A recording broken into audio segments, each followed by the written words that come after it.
Carl Greaves, thank you very much for joining us from the Matchroom bubble ahead of the weekend. How are you doing, sir? I'm good, Chris. Thank you, mate. Very good. It's before we go into the fight stuff, before we start talking the weekend, let's just talk a little bit about a bubble life. How's it going on in there?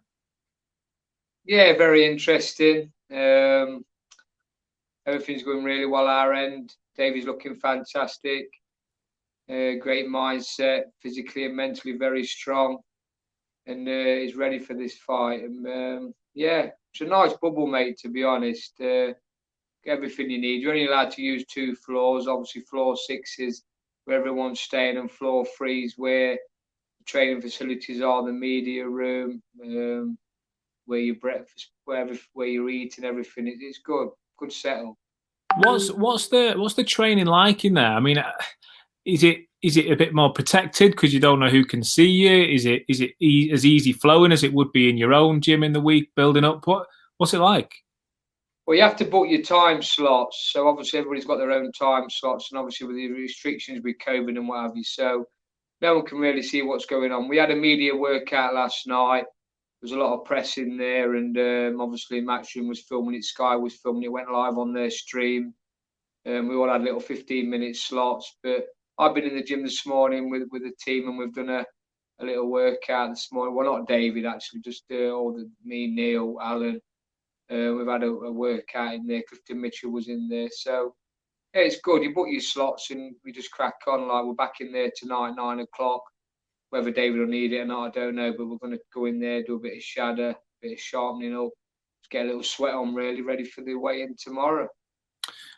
This fight has been rolling and rumbling on for so long now. You know, postponement 1, postponement 2, and here we are. It's especially off the back of Josh Warrington last week. We went without boxing for so long. It was something like 60-something days, but it seemed like an eternity. Then all of a sudden, Josh comes back, huge talking point, loads of explosions going on. This week, look, this looks like a huge fight, you know, one we've been waiting for ages. Really, you get the feeling boxing's back now.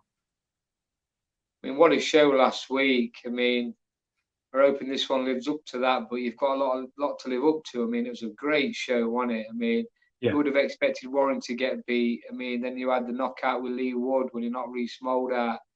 You had the controversy with Martinez and Kiko Martinez and Zelfa Barrett. You know what I mean? It was a great show, really. And I mean, this one, everyone's expecting this fight to be fireworks. David Avenesyan, Josh Kelly, it's the most talked about fight, and it's going to be staged on Matchroom shows for a while, I think. I mean, everybody wants to see this fight. I mean, it's been growing and growing, over 2 years in the making, and it's a far bigger fight now than it was in 2018. So let's hope it lives up to what everybody's expecting and expectations. In terms of public perception of this fight, it's almost been a little bit of a pressure cooker bubbling over, if you like, because like you say, back in 2018, it's a big fight, it's a good fight, you know, let's not get around that. But because of everything that's happened, so many more people now have an opinion. Josh Kelly, is he going to be this, move on from this prospect level and do all this, or is David Avenesyan the one that's going to derail it all? He's the guy who hurt Kell Brook quite badly in spine. There's a lot going on with this guy. It's now like you say, it's one of the most talked about fights that you could ask for at this moment. Yeah, great fight. I mean, is Josh Kelly as good as what everybody's saying he is? He's a former Olympian, the rising star of British boxing, the face of Matchroom. He's got it all going for him. And you've got this ardent Russian that's had it very tough over the years, done it the very, very difficult way, been on the road, you know what I mean, been in everybody's back garden most of his career, went to Bill Barron, upset the formidable Kermit Jaraga for the European title. It's a very, very good fight, very intriguing, good clash of styles. Is he going to be the silky skills of Josh Kelly, the elusiveness, the flashiness? Is he going to be able to outbox David? Is he going to be able to keep him off? You know what I mean? It's one of them, innit? I mean, David, all I can say is David's looking very, very good. The best camp we've ever had. He's so strong. Like I said before, most physically and mentally. And he's determined to win this fight and move on and try and get another world title shot.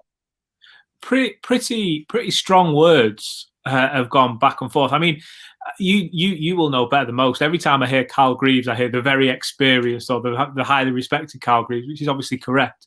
But you know as well as I do, fighters will always throw things back and forth. But this fight in particular, there has been some particular things go each way. And you think, do the fighters let that get to them when they're in the ring, when they hear, oh, he tried to pull out and citing certain things and whatever?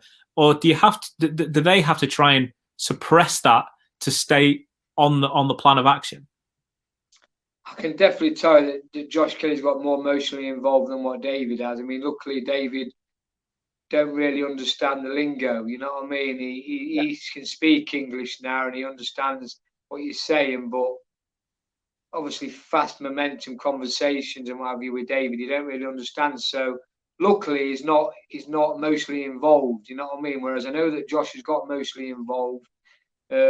He's been reading everything that's been said and listening to interviews and what have you. I know he has. So two completely different characters. Like I said, I mean, I think David's a lot more mentally strong than what Josh Kelly is. I really do. He's a strong character. I mean, he's had it tough over the years. I mean, these Armenian Russians are made from different kettle of fish to what the English guys are. I can assure you. I can even tell in training how different it is to train to the other fighters. What happens if David gets the win on Saturday? Because Josh is in this position that's very good for him, where if he wins, then it's a great win for him and he can go on to this and that. If he loses, there's plenty of time to come back stronger, everything else. Where does David go after Saturday, regardless of win or loss? There will be some more big fights out there if David loses. Obviously, I mean, there's a name. There's going to be one of the prospects are probably going to want to push on and see it, because David's going to be like a sort of like gatekeeper really to see how good kids are. You know what I mean? If he did lose to Josh, but I don't think he's going to lose to Josh. I don't think he's ready yet. He's 32-year-old, I know, but he's in the best shape he's ever been. He's boxing better than ever. He's in his peak years now, and he lives a good, clean life.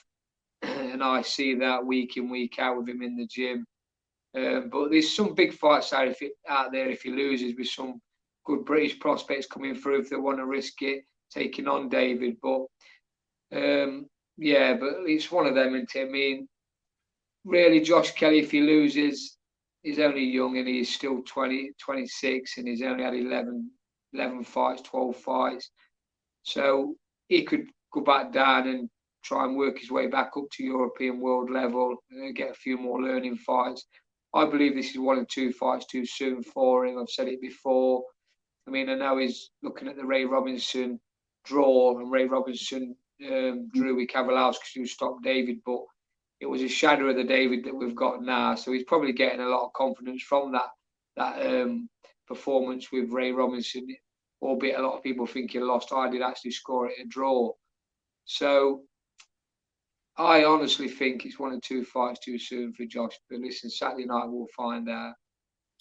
Listen, Carl, as a 33-year-old, I don't think there's anything wrong with being 32. I think he's got. Listen, mate, I'm 44, mate. I'm the lightest I've been for years, and the fittest I've been for years. And age is just a number, you know what I mean? It's all in here. I'm telling you. Where does he go if he wins then? Where does David go if he wins? Well, if David wins this fight, I mean, it'll be his third. He's won the European title, defended it 3 times. He's been at world level. I mean, he's boxed Lamont Peterson, Shane Mosley, Kowalowski, you know what I mean, Kermit Jaraga. I mean, all world-class operators. So I firmly believe he's a far better fighter than he was in the days when he was fighting Peterson and Kowalowski as well. So it'll be great to get him back at world level, either eliminated for a world title or a world title shot. Why not? I mean, you know what I mean? He'll be ranked to number 5 across the board in all the world governing bodies. So he definitely deserves a world title shot, in my opinion. Let's just have a quick look then, finally, Carl, at the card as a whole. We touched on it at the start there that last week was amazing. This week it could live up to it. You know, there's certainly explosiveness on there. Have you had chance to digest much of what else is on the card? The other big talking point is obviously Marcoux and Charlton. What do you make of the rest of the Yeah, card? that's a good fight, good 50-50 again. I mean, similar to the top of the bill, it's a pick and fight. You know what I mean? I know both camps. I know both the teams. I used to manage Dan Naylor when he were boxing. Who manages Charlton, and I'm really good friends with Clifton Mitchell, who's training Marcoux now. So it's I don't like to really give predictions because it's a No, difficult no. one. Yeah, it's a difficult one to pick that. And but listen, may the best man win. It's definitely a good 50-50 fight, and a very good fight, very good chief support. And obviously we've got Robbie Davis on the bill. I don't know too much about his opponent, but Robbie's a very good fighter. Looking at pushing on if he wins this, and he's been around a while now, Robbie, and deserves his chance. He's managed by Neil Marshall, the same manager as David. So I hope Robbie does the business. But yeah, it's a great bill again, isn't it? Some good fights. It's certainly one to look forward to. Listen, Carl, not long to go now, so we'll leave you to go and do those final preparations. But all the best for Saturday. Top man, Chris. Really appreciate it, mate. Top man.